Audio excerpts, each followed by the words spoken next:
मैं शासन में बैठा हूं, मुझे मालूम है इस प्रकार से रुपया इतनी तेजी से गिर नहीं सकता। रुपया इस साल एशिया की सबसे खराब प्रदर्शन करने वाली मुद्रा बन चुका है, जबकि सरकार अभी भी उसी गाने पर है कि हम सबसे ज्यादा तेजी से विकसित हो रही फास्टेस्ट ग्रोइंग मेजर इकोनॉमी है। In fact it has become the worst performing currency as far as Asia is concerned. मुद्रा तब गिरती है जब डॉलर की मांग घरेलू मुद्रा की मांग से तेजी से बढ़ रही हो। अब आपको डॉलर ज्यादा खरीदना होगा, महंगा खरीदना होगा। अंतरराष्ट्रीय बिरादरी भी इसी तरीके से देखती है कि अगर कोई करेंसी नीचे जा रही है, इसका मतलब all is not well in the economy. देश की अर्थव्यवस्था को चलाने के लिए जो जो महत्वपूर्ण चीजें चाहिए, उनमें से बहुत सारी चीजें अभी भी हम इंपोर्ट करते हैं, और जैसे ही करेंसी वीक होती है, इंपोर्ट महंगा हो जाता है। फायदा कैसे हो रहा है? बड़ी मजेदार बात है कि वे कंपनियां जिनके पास विदेशों में संपत्ति है, उनका कैपिटलाइजेशन बढ़ जाएगा, उनकी वैल्यू बढ़ जाएगी। अगर एक आम नागरिक खड़ा होकर यह सवाल पूछना चाहे कि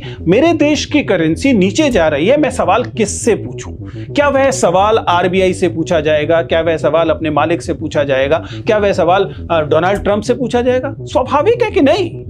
यह सवाल सरकार से पूछा जाएगा। Government is the custodian of our currency. ये ऐसे नहीं होता मित्रों, मैं शासन में बैठा हूं, मुझे मालूम है इस प्रकार से रुपया इतनी तेजी से गिर नहीं सकता। अरे ये नेपाल का रुपया नहीं गिरता है, बांग्लादेश की करेंसी नहीं गिरती है, पाकिस्तान की करेंसी नहीं गिरती, श्रीलंका की करेंसी नहीं गिरती। क्या कारण है हिंदुस्तान का रुपया पतला होता जा रहा है? जिस प्रकार से डॉलर मजबूत होता जा रहा है, रुपया कमजोर होता जा रहा है, विश्व व्यापार में भारत टिक नहीं पाएगा। ये सुनकर आपको क्या याद आया? मुझे तो राहत इंदौरी साहब याद आते हैं। उन्होंने कहा, अड़े थे जिद पर कि सूरज बना कर छोड़ेंगे, अड़े थे जिद पर कि सूरज बना कर छोड़ेंगे, पसीने छूट गए एक दिया बनाने में। खैर, when this government came to power, rupee was at $62.33 और इस वीक it has crossed 90। रुपया इस साल एशिया की सबसे खराब प्रदर्शन करने वाली मुद्रा बन चुका है, जबकि सरकार अभी भी उसी गाने पर है कि हम सबसे ज्यादा तेजी से विकसित हो रही फास्टेस्ट ग्रोइंग मेजर इकोनॉमी है। नमस्कार, प्लीज सिट डाउन में आपका स्वागत है। और आज हम बात करने वाले हैं गिरते हुए रुपए पर। ये इतना जरूरी क्यों है, इस पर भी बात करेंगे। और ये सच्चाई है कि देश में जब भी रुपये पर इस तरह का क्राइसिस आता है, ये रुपया गिरता है, तो सोशल मीडिया में एकदम ऐसा लगता है जैसे टेम्परेचर बहुत बढ़ गया है। हर कोई सरकार को कोसता है, कोई विदेशी ताकतों को कोसता है। कुछ लोग जापान और चीन का उदाहरण भी देते हैं कि देखिए वो लोग तो अपनी करेंसी को जानबूझकर अंडर वैल्यूड रखते हैं। लेकिन मजे की बात यह है कि अधिकांश भारतवासी, अधिकांश जो लोग हैं, जिनमें वे विद्यार्थी शामिल हैं जो सिविल सर्विसेज की परीक्षा के लिए तैयारी कर रहे हैं, उनमें से अधिकांश लोग इस करेंसी एक्सचेंज का जो अर्थशास्त्र है, उसका जो समाजशास्त्र है और उसकी जो राजनीति है, उससे अपरिचित होते हैं। इसलिए आज हम इसी पर चर्चा करने वाले हैं, क्योंकि पिछले कुछ महीनों में ये डॉलर के अगेंस्ट रुपया जो है लगातार फिसलता हुआ दिखाई दिया है। अब 90 रुपीस पर डॉलर के आसपास चल रहा है। सिर्फ डॉलर का मामला नहीं है, इंडिया की करेंसी जो है वो यूरो के अगेंस्ट, पाउंड के अगेंस्ट और इंटरनेशनल करेंसीज के अगेंस्ट भी लगातार गिर रही है। In fact it has become the worst performing currency as far as Asia is concerned. सवाल है कि ऐसा क्यों हो गया है, आज इसी को समझने की कोशिश हम करेंगे। पहले तो ये समझते हैं कि क्या एसेंशियली एक बुरी चीज है, क्योंकि कई बार तो सरकार कहती है एक अच्छी चीज है, तो we'll talk about that also. तो सबसे पहला सवाल कि क्या डॉलर वर्सेस रुपी केवल एक नंबर है? हाल में एक बाकायदा एक संदेश चल रहा था जिसमें कहा कि हमें क्या लेना देना डॉलर से, हम तो जेब में रुपया लेकर जाते हैं और रुपए से सामान खरीदते हैं, डॉलर बढ़े या घटे हमें क्या फर्क पड़ेगा। Let us talk about it also. लेकिन सबसे पहले व्हाट इज एक्सचेंज रेट, इसका मतलब क्या है? देखिए, इस बात को समझिएगा कि करेंसी भी एक कमोडिटी है, उसे खरीदा जाता है, बेचा जाता है, इसलिए उसकी भी एक कीमत होती है, और यह कीमत रिलेटिव होती है उन करेंसीज के जो करेंसीज आप खरीद या बेच रहे हैं। अगर आप भारत से कहीं बाहर जा रहे हैं और आप ये उम्मीद करें कि किसी जगह पर आप 10,000 रुपए लेके पहुंचेंगे और वहां बदले में आपको 10,000 रुपए मिलेंगे, ऐसा होगा नहीं। क्योंकि मान लीजिए आप 10,000 रुपए लेके जाएंगे और उसके बदले में 10,000 डॉलर तो नहीं मिलेंगे, वो आपको 110-120 डॉलर के बीच में कुछ मिलेगा। तो यहां पर ये एक्सचेंज रेट जो है कम्स इनटू प्ले। आज एक डॉलर की कीमत अगर 90 रुपए है तो एक्सचेंज रेट हुआ $1 = 90 INR। तो ये जो है ये क्या हमेशा से ऐसा था? नहीं। अगर मान लीजिए, मुझे याद है बचपन में जब हम लोग डॉलर के बारे में सोचते थे तो डॉलर अखबार में छपता था कि उसकी कीमत कितनी होगी, और वो 8 रुपए 70 पैसे, 8 रुपए 50 पैसे था। आजादी के समय 3 रुपए के आसपास था, 3 सवा 3 रुपए था। आज ये 90 रुपए हो गया है। इससे क्या मतलब है? इसका मतलब ये है कि जैसे किसी भी एक्सचेंज मार्केट में, कोई भी मार्केट दरअसल एक एक्सचेंज ही होती है। आप रुपया लेकर जाते हैं, पैसा लेकर जाते हैं, बदले में सामान लेकर आते हैं। ऐसे स्टॉक एक्सचेंज, स्टॉक मार्केट जो है वो भी एक एक्सचेंज है। आप पैसा देते हैं, बदले में एक शेयर लेते हैं दूसरा। ऐसे एक फॉरेक्स मार्केट भी है जहां पर आप एक करेंसी लेकर जाते हैं और एक्सचेंज कर दूसरी करेंसी लाते हैं, और उस समय जो एक्सचेंज रेट होता है, फ्लोटिंग एक्सचेंज रेट, इस आज की डेट में $1 की कीमत क्या होगी, यही दरअसल एक्सचेंज रेट है। अब एक्सचेंज रेट जो है वह लगातार, आप देख रहे हैं कि कम से कम रुपए के मामले में लगातार नीचे की तरफ जा रहा है। जिसका मतलब है, आप जब हम इसके ग्राफ को पढ़ते हैं तो समझिएगा कि जब ग्राफ ऊपर जा रहा होता है तो इसका मतलब यह है कि दरअसल रुपया नीचे जा रहा है, क्योंकि जो डॉलर की कीमत है वह होती है ऊपर की तरफ जाती हुई। तो कुल मिलाकर बहुत सारे देशों में माना यह जाता है कि जो ट्रेडिंग है, ये जो यूरो, डॉलर और रुपए की ट्रेडिंग है, ये अर्थव्यवस्था की वास्तविक ताकत को भी दिखाती है। जीडीपी, इन्फ्लेशन, अनएम्प्लॉयमेंट, इन सारे चीजों का संबंध अंततः इस एक्सचेंज रेट पर भी पड़ता है। यानी कि जब दो देशों की करेंसी की तुलना की जाती है तो यह केवल उनकी अर्थव्यवस्था की तुलना नहीं होती, यह इनकी करेंसी की जो वास्तविक स्ट्रेंथ है ग्लोबल मार्केट में, वो बहुत सारी चीजों पर निर्भर कर रही होती है। ये वास्तविक सत्ता पर भी निर्भर कर रही होती है, स्टेबिलिटी की संभावना पर निर्भर कर रही होती है, और स्वाभाविक है सबसे ज्यादा डिमांड एंड सप्लाई पे डिपेंड करती है कि आपकी करेंसी की डिमांड कितनी है। कितने लोग अपनी करेंसी को रुपए में बदलना चाहते हैं। रुपए में क्यों बदलना चाहेंगे? क्योंकि उन्हें भारत से जो चीजें लेनी है वे चीजें खरीदनी होंगी, इसलिए उसकी जरूरत पड़ेगी। तो कुल मिलाकर रुपए का गिरना कोई दुर्घटना भर नहीं है, ये एक गहरी स्ट्रक्चरल चीज है, फाइनेंशियल स्ट्रक्चरल चीज है। ये उसकी तरफ संकेत करता है, और ये कई मामलों में जो तनाव है अलग अलग सोसाइटीज और इकोनॉमीज के बीच, उसे भी एक्सप्रेस करता है। तो स्वाभाविक तौर पर जो सवाल बनता है वो यह है कि क्यों ना इस बात को थोड़ा गहराई से समझा जाए कि भारतीय रुपया, INR जो है वो डेप्रिशिएट क्यों कर रहा है, ये इसमें गिरावट क्यों है। तो जैसा कहा कि जो गिरावट होती है ये कई सारी चीजों को इंडिकेट करती है। ये इकोनॉमी की हेल्थ को इंडिकेट करती है, ये पॉलिटिकल हेल्थ को भी इंडिकेट करती है। और बहुत बार जब आप इस तरह के सवालों में पॉलिटिकल लीडर्स द्वारा हल्के कमेंट्स बात देखते हैं तो आपको अफसोस होना चाहिए कि हमारी जो पॉलिटिकल क्लास है वो महत्वपूर्ण मुद्दों को कैसे हल्का बनाने की कोशिश कर रही है। जैसे अगर कोई ये कहता है कि नहीं जी हमें क्या लेना देना, हम तो रुपए से, या किसी का कहना कि नहीं नहीं रुपया नहीं गिर रहा, डॉलर मजबूत हो रहा है। ये जाहिर है कि हल्के किस्म की टिप्पणियां हैं, क्योंकि ये टिप्पणियां वास्तविक सच्चाई को नहीं बताती। तो समझने की कोशिश करते हैं कि गिरावट के पीछे का अर्थशास्त्र क्या है। मुद्रा तब गिरती है जब डॉलर की मांग घरेलू मुद्रा की मांग से तेजी से बढ़ रही हो, यानी कि जो इन्वेस्टर्स हैं उन्हें लॉन्ग टर्म जो ट्रस्ट है एक करेंसी पर या एक इकोनॉमी पे वे गिर रहा हो। आप समझ सकते हैं कि भारत में डॉलर वाली जो अलग अलग इंस्टीट्यूशंस हैं वो भारत में क्यों आएंगे। वो भारत में आएंगे FII बनकर आएंगे, वो भारत में इन्वेस्टमेंट के लिए आएंगे, या भारत की कुछ चीजों को खरीदने के लिए आएंगे। अब अगर भारतीय बाजार पर, भारतीय अर्थव्यवस्था पर, या भारत की पॉलिटिकल स्टेबिलिटी पर लोगों का यकीन थोड़ा सा कम हो जाएगा तो क्या होगा, वे यहां से अपने डॉलर को निकालने लगेंगे, चाहे वो FIIs के थ्रू इन्वेस्ट हो रखा पैसा हो जो कि स्टॉक मार्केट में है, या किसी अन्य जगह पर इन्वेस्ट हो रखा हो। वो इस इन्वेस्टमेंट को निकालने की कोशिश करेंगे या फिर भारत से खरीदारी कम करने की कोशिश करेंगे। आपको तुरंत डोनाल्ड ट्रंप याद आ रहे होंगे कि जब हम भारत से बहुत सारी चीजें खरीदते हैं वो कहेंगे अब हम नहीं खरीदेंगे या फिर हम टैरिफ बढ़ा देंगे।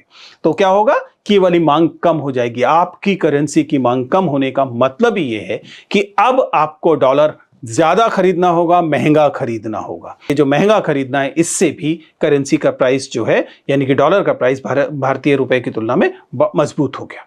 तो सबसे पहले तो स्ट्रॉन्ग US डॉलर जो है वो स्वाभाविक तौर पर इसका मतलब ये होता है कि स्ट्रॉन्ग US डॉलर मतलब अमेरिकन जो इकोनॉमी है उसे उसकी परसेप्शन, उसके बारे में लोगों की राय, उसके बारे में निवेशकों की राय, उसके बारे में एक्सचेंज में एक्टिव लोगों की राय ये है कि बहुत स्ट्रांग इकॉनमी है। स्ट्रांग इकॉनमी, अगर अमेरिकन स्ट्रांग इकॉनमी को स्ट्रांग माना जाएगा तो लोग ज्यादा से ज्यादा पैसा डॉलर में लगाने की कोशिश करेंगे, क्योंकि डॉलर के विषय में एकदम निश्चित होगा कि वो पैसा गिरेगा नहीं, उसमें लगाया हुआ पैसा, डॉलर की कीमत नीचे नहीं जाएगी। जब आपको पता है कि एक ऐसा एसेट है जिस एसेट में अगर पैसा लगाएंगे तो वह नीचे नहीं जाएगा, तो आप स्वाभाविक तौर पर उस एसेट में ज्यादा इन्वेस्ट करने की कोशिश करेंगे। फिर जैसा मैंने कहा, हाल में ये जो 50% टैरिफ वाला मामला आया, इसका मतलब यह था कि जो हमारे एक्सपोर्ट्स हैं वो उन पर बहुत गहरा झटका लगा। और ये जब एक्सपोर्ट्स पे झटका लगा तो इसका मतलब स्वाभाविक तौर पर यह है कि भारत के जो प्रोडक्ट्स हैं वो बाहर महंगे हो गए, कम लोग उसे खरीद रहे हैं, इसका मतलब उनकी डिमांड कम हो रही है, और एक्सपोर्टर्स अंततः डॉलर अर्जित करते हैं। तो जब वो डॉलर कम अर्जित कर रहे हैं तो डॉलर कम हो गया, डॉलर कम हो गया, डिमांड ज्यादा है, तो स्वाभाविक तौर पर उसकी कीमत बढ़ जाएगी। और यह लगातार आपको दिखाई देगा। आपको यह भी ध्यान रखना पड़ेगा कि भारत का डॉलर खर्च किस चीज में होता है। बड़ी रोचक बात है, हम एक एक्सपोर्ट लेड इकॉनमी नहीं है, इस बात को ढंग से समझिएगा। जब कहा जाता है कि जो डेप्रिशिएटिंग रुपी जो है वो बहुत फायदे की चीज है क्योंकि इससे एक्सपोर्टर्स को फायदा होता है, कोई भी जानता है कि भारत एक एक्सपोर्ट लेड इकॉनमी नहीं है। हम अपनी डोमेस्टिक डिमांड की वजह से एक महत्वपूर्ण अर्थव्यवस्था है। वैसे भी जो चीजें हम एक्सपोर्ट करते हैं उनमें से बहुत कम चीजें ऐसी हैं जो कि जिनके लिए कहा जा सकता है कि वो ऐसी गुड्स हैं जिन्हें एक्सपोर्ट किया ही जाएगा। मतलब हम जेम्स करते हैं, हम टेक्सटाइल्स करते हैं, हमारा बड़ा हिस्सा तो ये वाला है। अगर इन्हें हम एक्सपोर्ट नहीं भी करेंगे, इंपोर्ट करने वाली इकॉनमी इसे भारत से नहीं भी इंपोर्ट करेगी तो कहीं और से कर लेगी, और नहीं भी करेगी तो उसमें क्या नुकसान हो जाएगा। हम जैसे इंपोर्ट करते हैं ऑयल, ऐसी बहुत कम कमोडिटीज हैं जिन्हें हम एक्सपोर्ट करते हैं। We import important things and then we depend primarily on the domestic market, on the domestic demand. ये एक महत्वपूर्ण चीज है। और स्वाभाविक, अगर आप, जैसे मैंने FIIs की बात की, 16.5 बिलियन डॉलर्स विड्रॉ किए FIIs ने 2025 में।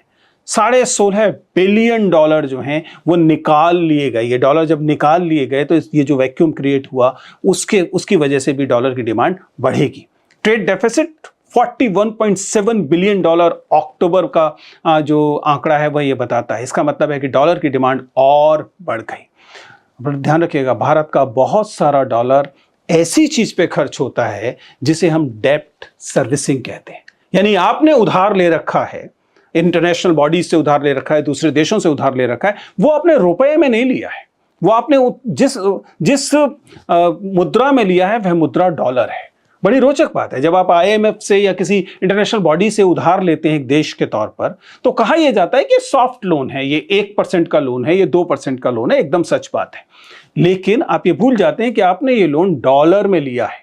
अगर साल भर में डॉलर की कीमत 5% बढ़ गई तो आपका जो डेट सर्विसिंग की कॉस्ट है वो 5% प्लस वो 2% जो उसकी एक्चुअल कॉस्ट है उतनी बढ़ जाएगी, जो कि बहुत महंगा होगा। तो स्वाभाविक रूप से डेट सर्विसिंग जो है उसकी वजह से भी डॉलर की डिमांड बहुत बढ़ती है। हमारे पास जो हम डॉलर हासिल करते हैं उसका बहुत बड़ा हिस्सा तो कर्जे को चुकाने में खर्च होता है, और कर्जा या तो स्थिर है या बढ़ रहा है। इस वजह से डॉलर की डिमांड भी लगातार बढ़ रही है।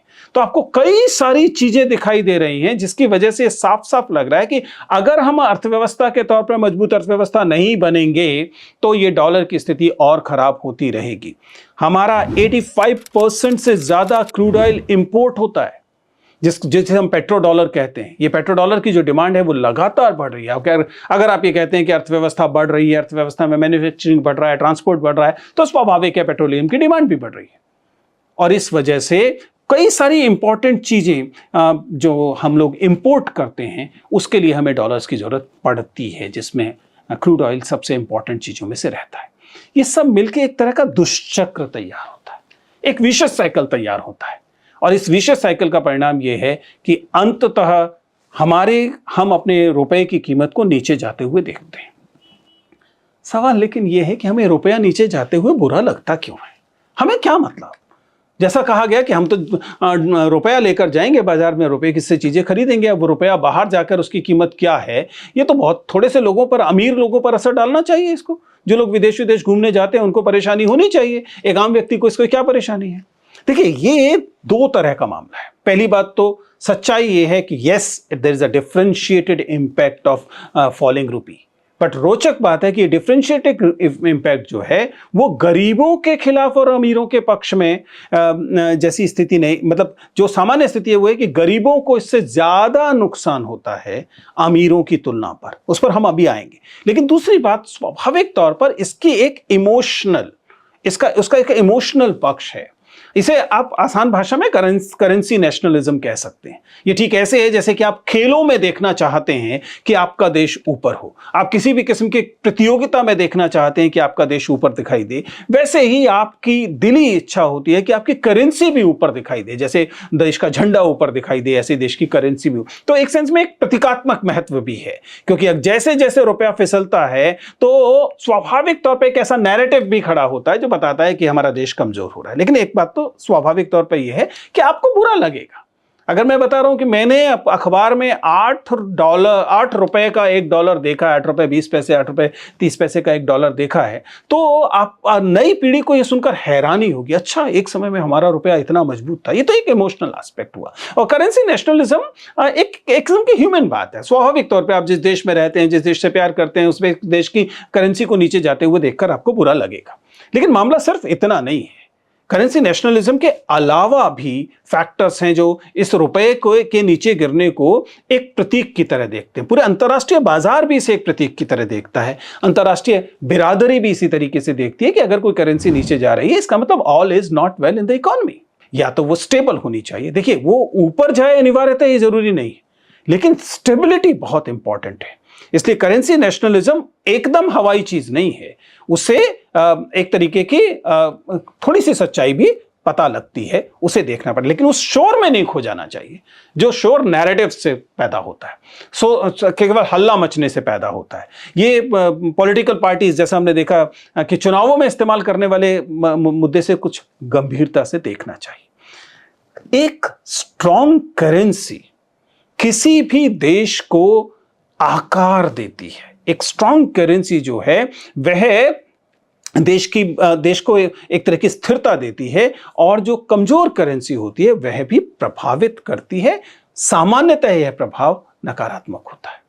देखिए, किसी भी करेंसी, इस बात को भी समझिए कि हम बार बार इसकी तुलना मुख्यतः डॉलर के साथ करते हैं। हम लोगों ने एक पूरा वीडियो बनाया था डी-डॉलराइजेशन पर, उसे समझिएगा कि क्यों हर चीज की तुलना जब डॉलर से की जाती है तब हम अपनी अर्थव्यवस्था पर नियंत्रण का हक एज अ नेशन खो देते हैं, क्योंकि डॉलर से तय होने लगता है कि हमारी अर्थव्यवस्था कैसी चल रही होगी। और चूंकि दुनिया का इंटरनेशनल जो अंतर्राष्ट्रीय बाजार है, इंटरनेशनल ट्रेड जो है, व्यापार जो है, उसका अधिकांश हिस्सा डॉलर से होता है, इसलिए डॉलर की तुलना में आपकी करेंसी का मजबूत या कमजोर होना बहुत प्रभावित करता है। कुछ लोग स्वाभाविक तौर पर इसके फायदे भी बताते हैं। फायदे बताते हैं कि एक्सपोर्ट जो है वो फायदेमंद हो जाता है। जाहिर है कि आपका आप एक्सपोर्ट करते हैं चीज़ों को डॉलर में, आपने किसी चीज़ को $100 में जो है बेचा, तो $100 में बेचने का मतलब पहले $100 में आपको 890 रुपये मिलते थे, आज 90 रुपये हो जाने पे 900 रुपये मिलने लगे। आपको 10 रुपये का सीधा सीधा फायदा हो गया, आपने कुछ नहीं किया, आपने वही सामान बेचा, वैसे ही भेजा, बिल्कुल उसी तरीके से उसे तैयार किया था, लेकिन आपको अचानक उसमें जो है वो $10 या 10 रुपये या 100 रुपये का फायदा होने लगा। डिपेंड करता है कि कितना अंतर आए। ऐसे ही जो विदेशी लोग, आप जानते हैं कि भारत की अर्थव्यवस्था का एक बड़ा हिस्सा रेमिटेंस बेस भी है। बहुत सारे भारतीय विदेशों में जाकर बस गए हैं, अपने घरों को पैसा भेजते हैं। वो पैसा जाहिर है कि अपने यहाँ से डॉलर में भेजते हैं और आपके यहाँ आपको आकर रुपए में मिलता है। तो पहले अगर वो $1000 भेजते थे तो आपको मान लीजिए 85,000 रुपया मिलता था, और आपको 90,000 मिलने लगता है। आपको 5,000 रुपया बेमतलब मिलने लगा, क्योंकि वहाँ तो उतनी मेहनत से भेजा जा रहा है $1000। तो ये जो रेमिटेंस है इसमें भी फायदा दिखाई देता है। और एक फायदा ये दिखाई देता है कि आयात चूंकि महंगा हो जाता है तो लोग कम आयात कर लेते हैं। अब ये एक चुटकुले जैसा तर्क है, लेकिन ये बात सच है कि अगर मान लीजिए कोई चीज महंगी हो गई तो आप कहेंगे कि चलो कम खरीदते हैं। कम खरीदेंगे तो आपका इंपोर्ट कम होगा, और इस तरीके से आप भारतीय जो उत्पाद हैं उनसे काम चलाने की कोशिश करेंगे। एक सेंस में डोमेस्टिक डिमांड बढ़ेगी, ऐसा कहा जाता है। लेकिन नुकसान भी बहुत सारे हैं, दरअसल कहीं ज्यादा हैं। पहला तो जैसे बताया कि भारत एक एक्सपोर्ट लेड इकोनॉमी नहीं है, इसलिए एक्सपोर्टर्स को होने वाले फायदे के बारे में बात करने का कोई खास औचित्य नहीं है। We are import dependent country. हमें कच्चा तेल चाहिए, इलेक्ट्रॉनिक कंपोनेंट्स चाहिए, यहां तक कि हमें फूड प्रोडक्ट्स भी चाहिए, फर्टिलाइजर्स चाहिए। देश की अर्थव्यवस्था को चलाने के लिए जो जो महत्वपूर्ण चीजें चाहिए, उनमें से बहुत सारी चीजें अभी भी हम इंपोर्ट करते हैं। और जैसे ही करेंसी वीक होती है, इंपोर्ट महंगा हो जाता है। लोग यूरिया के लिए जान दे रहे हैं, लाइनों में लगे हैं कि उनको यूरिया मिल जाए, उनको यूरिया नहीं मिल रहा है। आत्महत्या तक करने के केसेस आपको दुनिया में दिखाई दे रहे हैं, देश में दिखाई दे रहे हैं। दूसरा, जैसा मैंने कहा, कर्ज चुकाना महंगा हो जाता है। कर्ज जब लिया था उस समय डॉलर 60 रुपए का था। आपने मान लीजिए $1 लाख का कर्ज लिया था तो उसकी कीमत उस समय 60 लाख रुपए थी। आज वो बढ़कर 90 लाख रुपए हो गई है। यानी कि एक तो आपको ब्याज चुकाना है, दूसरा आपको करेंसी एक्सचेंज की भी कीमत चुकानी है। और ये करेंसी एक्सचेंज अगर एक ही साल में 5-5% का अंतर आ जा रहा है, जो कि बहुत बड़ा अंतर है, तो आप पाएंगे कि आपके लिए इंटरनेशनल डेट जो है वो बहुत नुकसानदेह चीज हो गया। इंटरनेशनल डेट जो है उसकी सर्विसिंग आपके लिए इतनी मुश्किल हो गई कि इतनी तेज तो आपकी अर्थव्यवस्था उससे बढ़ेगी भी नहीं, इतनी तेज तो उसमें कैपिटल फॉर्मेशन भी नहीं होगा। यानी कि कुल मिलाकर कर्जा जो है वो आपके लिए एक तरह का डेट ट्रैप बन जाएगा। आपके लिए एक कर्जा जो है वो एक तरह का ट्रैप बन जाएगा। आप उस एक देश के तौर पर उससे निकल कर ही नहीं आ पाएंगे। तो यह जो, ध्यान रखिएगा, मैं फिर से याद दिला रहा हूं, ये मत मानिएगा कि देश के हर निवासी के लिए इसका प्रभाव बराबर होगा। जो लोग कमजोर हैं उनके पास बेचने की चीज क्या है? उनके पास बेचने की चीज सामान्यतः देश की अधिकांश आबादी के पास बेचने की जो चीज है वो उनका श्रम है। और रोचक बात यह है कि श्रम की अंतर्राष्ट्रीय कीमत स्वाभाविक तौर पर आपकी करेंसी से जुड़ी होती है। एक मजदूर जो कि यूरोप में या ऑस्ट्रेलिया में या अमेरिका में 1 घंटे काम करके जितना कमाता है, अगर आप उसकी तुलना उस कन्वर्जन को भारतीय रुपयों में करें तो आप पाएंगे कि यह लगातार ये अंतराल बढ़ता गया है। यानी कि भारतीय मजदूर उसी काम को करने में भारत में जो पैसा कमाता है वह अंतर्राष्ट्रीय बाजार में या किसी महत्वपूर्ण अर्थव्यवस्था में उसी श्रम की कीमत की तुलना में बहुत कम रह जाता है। इसका मतलब रिलेटिव सेंस में, सापेक्ष तौर पर, यह आम इंसान, आम मजदूर, आम कामगार जो है वह गरीब से गरीबतर होता जाता है। इसलिए एक बड़ा अंतर है, ये एक बड़ा प्रभाव है करेंसी का आम जनता पर, जिसे हम लगातार नजरअंदाज करते हैं। क्योंकि हमें अपेरेंटली ऐसा लगता है कि हमने रुपया देकर सामान खरीदा, रुपया देकर हमने सर्विस बेची, रुपया देकर हमने मजदूरी की, इसलिए हमें डॉलर से क्या लेना देना। लेकिन सच्चाई है कि वही काम अंतर्राष्ट्रीय बाजार में जो वास्तविक पैसा, जो वास्तविक कीमत, वास्तविक मुद्रा अर्जित कर रहा होगा, भारत में वह लगातार कम होती जाएगी इस करेंसी एक्सचेंज में नेगेटिव प्रभाव आने से। जैसा हमने कहा, ये अनइक्वल है। महंगे आयात में कौन से आयात महंगे होंगे? ईंधन, LPG, medicine, crude oil, fertilisers, transport, electricity, ये सारी चीजें कौन इस्तेमाल कर रहा है? आम व्यक्ति इस्तेमाल कर रहा है। एक्सपोर्ट के में फायदा होने से इन आम लोगों को कोई विशेष फायदा नहीं हो रहा। और वेजेस या तो स्टेगनेंट है या परचेजिंग पावर के हिसाब से नीचे जा रही है। यानी कि आपकी मजदूरी नहीं बढ़ रही है, और जिन चीजों पर आप अपनी मजदूरी खर्च करते हैं, आम इंसान जिस चीजों पर मजदूरी खर्च करता है, वो इस वजह से और महंगी होती जाती है। हमारी वे इंडस्ट्रीज जो इंपोर्ट इनपुट्स पर डिपेंड करती हैं, वो क्या करती हैं? बड़ी रोचक बात है। इंपोर्ट चूंकि महंगा हो गया, इनपुट्स चूंकि महंगी हो गई, वो अपनी लेबर कॉस्ट कम करने की कोशिश करती है। यानी कि अब देखिए ना, पूरा लेबर कोड आपको दिखाई देगा जो आपको बताता है कि अब आप 8 घंटे नहीं 12 घंटे काम करेंगे, आपसे सीधा 4 घंटे छीन लिए जाएंगे, और जरूरी नहीं है कि उसका वास्तविक प्रभाव आपकी आमदनी पर पड़ेगा, नहीं पड़ेगा, क्योंकि धीरे धीरे 12 घंटे की शिफ्ट एक नया नॉर्मल हो जाएगी। फिर आप उसी मजदूरी में, जिस मजदूरी में आप 8 घंटे काम करते थे, 12 घंटे काम करने लगे।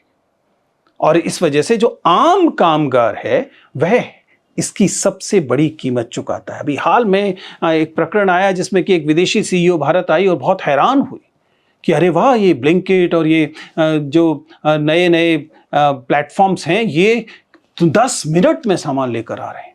हमारे यहाँ तो, अमेरिका में तो इस काम में 2 दिन लगते हैं।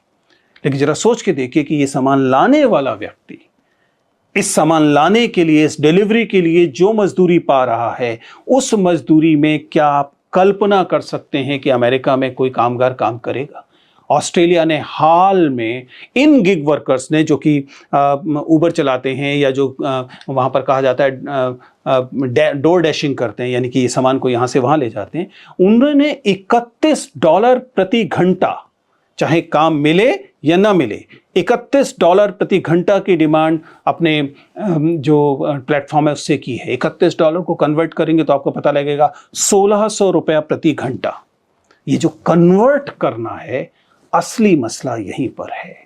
एक कामगार जो कि किसी दूसरे देश में है, उसे अब उसी श्रम के लिए ज्यादा कीमत मिलेगी और आपको उसी श्रम के लिए कम कीमत मिलेगी। इस एक्सचेंज से ये तय होता है। तय ना भी हो तो प्रभावित तो डेफिनेटली होता ही है।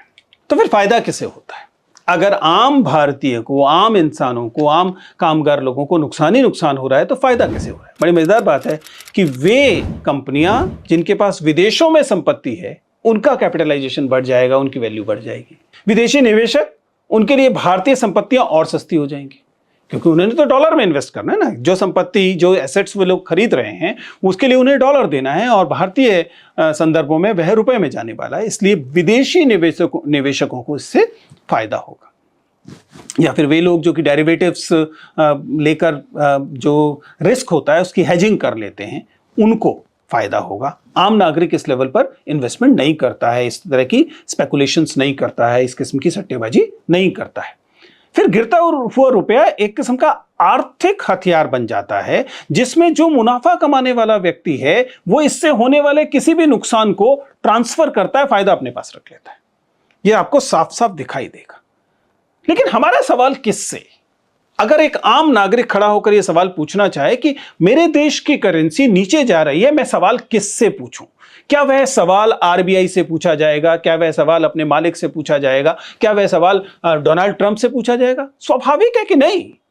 यह सवाल सरकार से पूछा जाएगा। Government is the custodian of our currency as well. इसलिए जब वित्त मंत्री ये कहते हैं कि कमजोर रुपया अर्थव्यवस्था के लिए अच्छा है और आरबीआई को केवल उतार चढ़ाव की चिंता करनी चाहिए, ये मुझे लगता है कि ये एक तरीके से जानबूझकर आधा सच बताना है, क्योंकि बुनियादी सच्चाई को यह नजरअंदाज करता है। बुनियादी सच्चाई, जैसा मैंने कहा, कि India is not an export led economy, we are import dependent economy.